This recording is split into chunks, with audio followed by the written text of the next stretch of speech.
Welcome to the deep dive. Today we're tackling something, well, something I think pretty much everyone does, often kind of secretly procrastinate. Ah, yes. The art of putting things off. Exactly. And we've got a really interesting source for this. It's called the Joy of Procrastination podcast. Which sounds amazing, doesn't it? It really does. And our mission today is, pretty simple.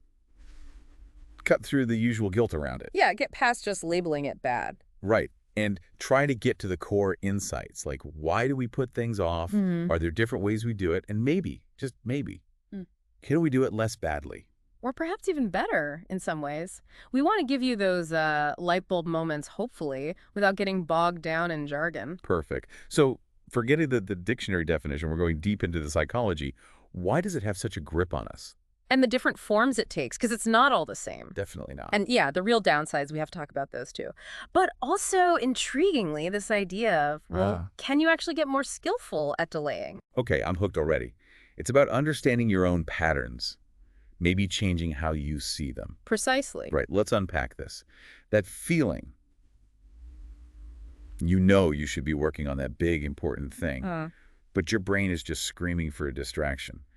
Scrolling TikTok, making another coffee. Why does giving in feel so, well, good right then? It's fascinating, isn't it? It really comes down to the immediate reward system. Our brains love dopamine. Dopamine, of course. Yeah, that little hit of pleasure you get scrolling social media, watching a quick funny video, bang, instant dopamine. Quick hit.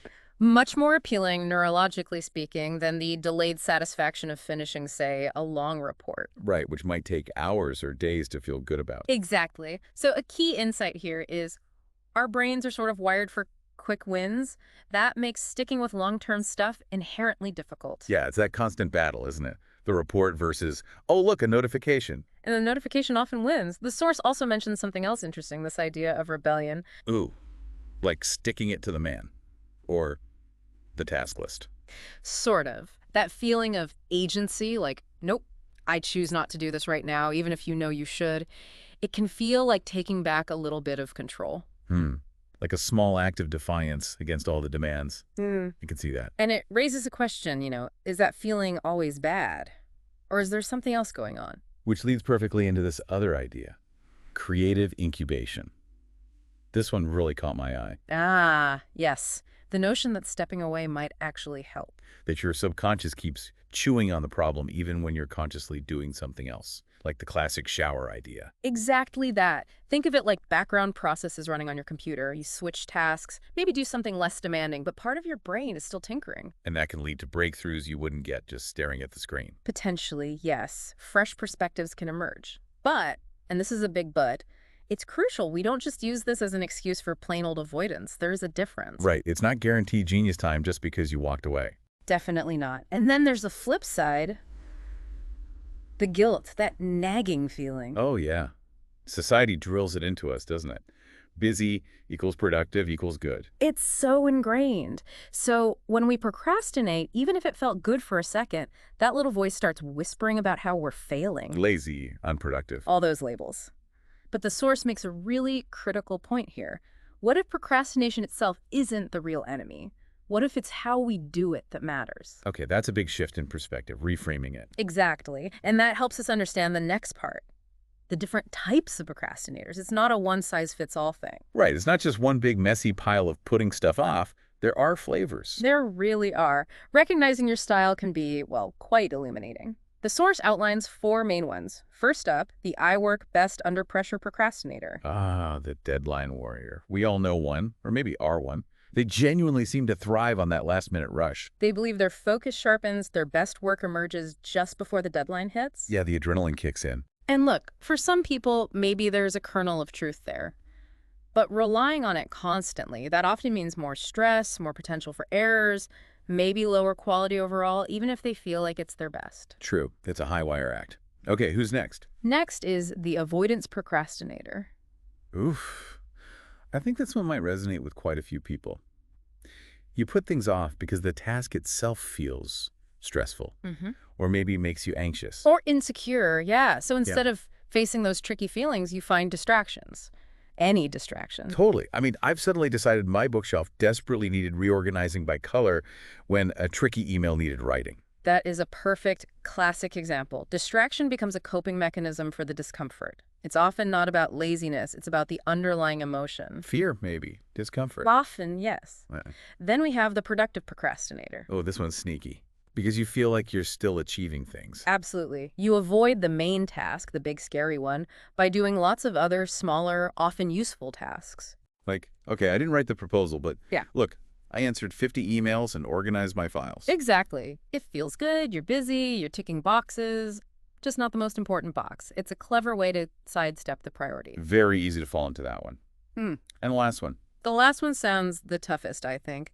The paralysis procrastinator. Paralysis. Yeah, that sounds So- rough. This is someone who gets completely stuck before they even begin. That's the idea. They're caught up in overthinking, maybe perfectionism. The fear of failure. Definitely. Or just feeling overwhelmed by the sheer size of the task. And it keeps them frozen. They can't start. And what do they do instead? Just stare into space. Often it leads to really passive distractions, endless scrolling through news feeds, social media, what people sometimes call doom scrolling, just zoning out. Because actually starting feels too hard. Precisely. It often comes from really high standards they've set for themselves and this deep fear of not meeting them. It's almost a form of self-sabotage driven by anxiety. Wow. Okay, seeing these laid out is helpful. Isn't it? That self-awareness is key. If you can spot your style, maybe you can start to figure out why you're doing it and what to do about it. Now, we've joked a bit, but let's be real. Procrastination can have some serious downsides. The source definitely acknowledges that. It's not all just quirky personality traits. No, absolutely not. It's crucial to face the negative consequences. We're talking all-nighters, missed deadlines, missed opportunities altogether. Increased stress. That constant low-level hum of anxiety about the thing you haven't done. Feeling overwhelmed, maybe letting people down. That short-term relief of putting something off can absolutely lead to significant long-term pain and problems. So the million-dollar question then. If we find ourselves doing it anyway, which, let's face it, most of us do sometimes, can we actually get better at procrastinating? Which sounds weird, but the source actually offers strategies. This is where it gets really practical and quite hopeful, I think. It's about being more intentional if and when you do delay. Take the 2-minute rule hack. Ah, I think I've heard of this. You just commit to starting the task for, like, literally 2 minutes. Exactly. It sounds almost ridiculously simple. Too simple to work. You'd think. But the psychology is clever. It drastically lowers that initial barrier, that, I don't want to start feeling. And the idea is, once you've started, even for 2 minutes, the momentum might just carry you forward. Often it does. Getting over that initial hump is frequently the hardest part. It tricks your brain into engaging. Okay, I like that one. What else? Then there's procrastinating productively. We touched on this earlier with the avoidance type, but here it's framed more strategically. Right, so instead of accidentally cleaning your spice rack, you choose a useful alternative. Kind of. If you're genuinely going to delay task A, use that time for task B, which is still beneficial. Maybe it's learning a skill, doing some exercise, even just getting proper rest instead of mindless scrolling. So it feels less like wasted time, more like redistributed effort. Something like that. You're consciously choosing an alternative that still contributes something positive to your well-being, your broader goals. It's better than falling down an internet rabbit hole. Makes sense. Then there's one that sounds really odd. Scheduling guilt-free procrastination time. I know, it sounds totally counterintuitive, actually blocking out time to be distracted. Without feeling bad about it. How does that work? The thinking is, by making distraction a deliberate, scheduled choice, rather than something you're constantly fighting against. You take away its forbidden power. Maybe. And you potentially reduce the mental energy spent on that internal battle. So when it is time to focus, you can do so more effectively, knowing you have dedicated off time later. Less guilt, maybe more focus. Worth a try, perhaps. What about tricking your brain? Ah, yes, tricking your brain with fun deadlines. Fun deadlines, like put balloons on the calendar. Not quite. It means setting artificial, earlier deadlines for yourself, ones that aren't the real deadline. Oh, I see. To create a false sense of urgency sooner. Exactly. You play a little mental game to kickstart your motivation before the real pressure hits. It works for some people. A bit of self-manipulation for good. If you like. And finally, a really important one, especially for the paralysis types we mentioned, embracing the done is better than perfect mindset. Oh, huge. This is massive, isn't it? letting go of that need for everything to be absolutely flawless. It really is. Recognizing that the chase